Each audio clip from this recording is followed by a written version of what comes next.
Yalaha. Yalaha. Yalaha. Yalaha. Yalaha. Yalaha. And what's the project called again?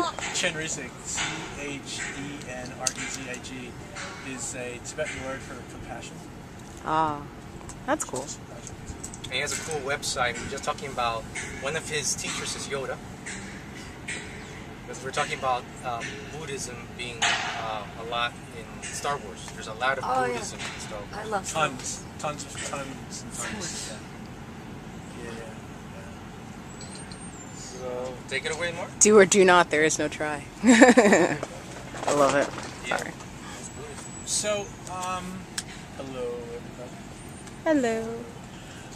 One thing that we always do, whenever we do practice, teaching, meditation, whatever it is we try to respect the place that we're at by cleaning, making it clean. So we've covered up a lot of stuff with those mats, which is fine. But if you see any cigarette butts or anything kind of around, just pick them up and put them in a pile.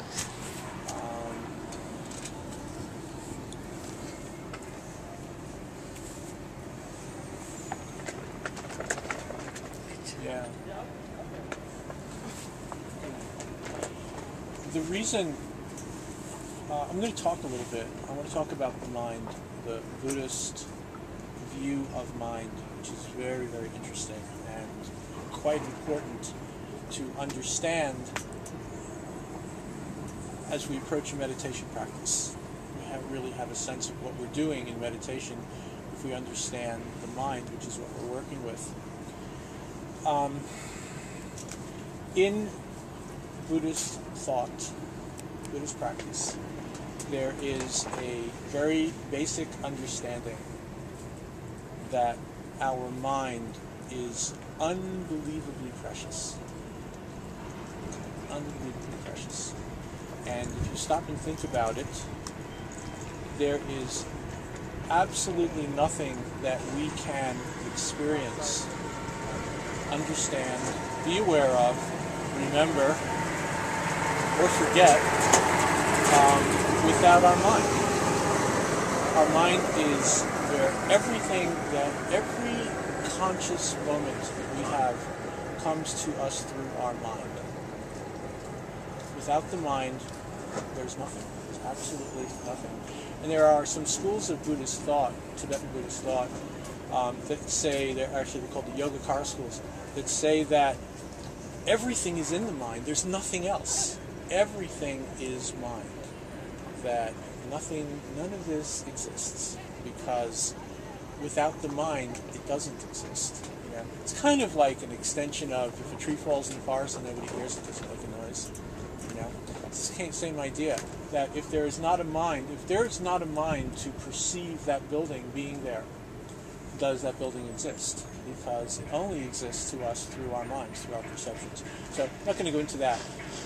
But the mind is incredibly precious. Very important, very precious. So what we do when we're doing any kind of Buddhist practice or any type of meditation is we kind of recognize that going in, that I am about to do some work on this absolutely most precious quality substance that I possess. This thing called my mind. So there's a reverence and an appreciation of mind. You may see sometimes particular representations of the Buddha or different deities, representations of enlightened mind. And there's frequently a jewel. There's a yoga studio in Leesburg, out near where I live, called Jeweled Lotus. A jewel is a pretty common, iconic representation used in Buddhist practice. And that's because the jewel represents the mind. A jewel is brilliant. It's crystal clear. It's absolutely brilliant. It's multifaceted. Just like our mind, it's multifaceted.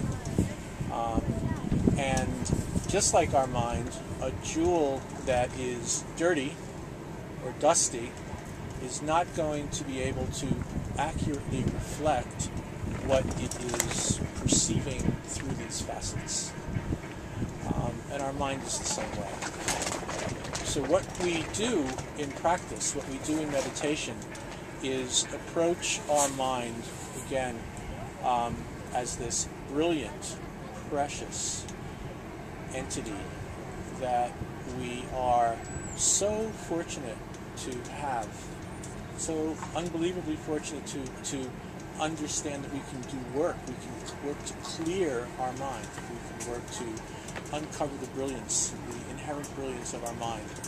So mind is a very important quantity. And what the Buddha, this guy who lived 2,500 years ago in India, what he discovered through his meditations on the path to his becoming enlightened. Enlightened means completely clearing the brilliance of the mind.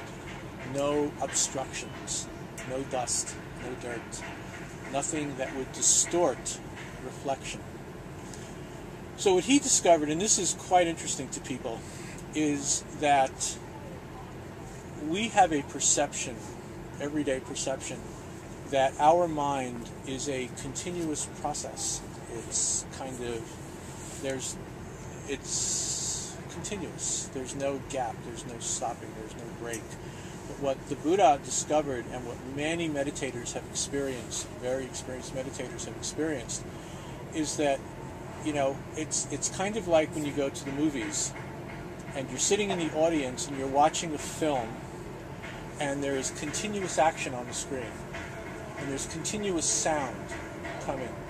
But if you go up into, at least in the old days, I'm not sure about digital film anymore, but in the old days, if you went up into the projection room and you looked at what you were watching, you would see that it's frames. They're pictures. And there's a little gap, little black thing in between each frame. And those frames are running through a projector, and they're running through the projector at just the right speed that the action appears to be continuous. But it's not continuous action. It's frame after frame after frame after frame. And the Buddha, through his meditation practices, discovered that our minds work exactly the same way. That what we are experiencing on a very constant, very, very rapid basis are what are called moments of mind. And each one is individual from the one before and individual from the one that's following. Although there is a connection, they're kind of linked. But they are, hello, come on in. But they are individual. It's kind of like a, this is very, very interesting to think about. And it